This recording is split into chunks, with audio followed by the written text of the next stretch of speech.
नमस्ते। मैं सबको अपील करना चाहता हूं कि कोरोना का आप वैक्सीनेशन इंजेक्शंस लगाइए। बहुत लोग अपने गांव में वैक्सीनेशन से डर रहे हैं, हिचकिचा रहे हैं। ये टाइम पॉलिटिक्स का नहीं है, ये टाइम राजनीति का नहीं है।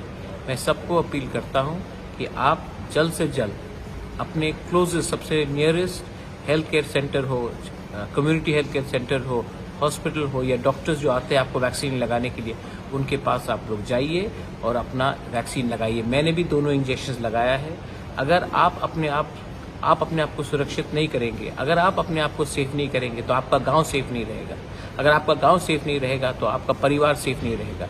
अगर आपका परिवार सेफ नहीं रहेगा तो आपका राज्य सेफ नहीं रहेगा। इसके लिए मैं अपील करता हूं कि इसमें कोई साइड इफेक्ट्स बहुत कम है।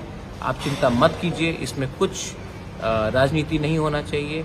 मैंने भी अपना दोनों टीका लगाया है, मैंने अपने आप को दो बार इंजेक्शन लगाया है। आप डरिए मत, जल्द से जल्द जाकर अपने आप को वैक्सीन कीजिए। सेकेंड वेव आया है, अगर हमने वैक्सीन नहीं किया तो थर्ड वेव आएगा, और थर्ड वेव में हमारे ही त्रिपुरा के राज्य लोग, बहुत लोग को बहुत खराब तरीके से ये थर्ड वेव लग सकता है। इसके लिए मैं अपील करता हूँ, अपने भविष्य के लिए, अपने बच्चे के भविष्य के लिए, अपने नेक्स्ट जनरेशन के लिए प्लीज जल्द से जल्द जाकर वैक्सीन कीजिए। ये मेरा अपील आप सबको है। Please go and vaccinate yourself. Be secure, be safe for a better prosperous tomorrow. बेलाइनो हम्बाई, धन्यवाद। तिप्रासा आइक्लॉक।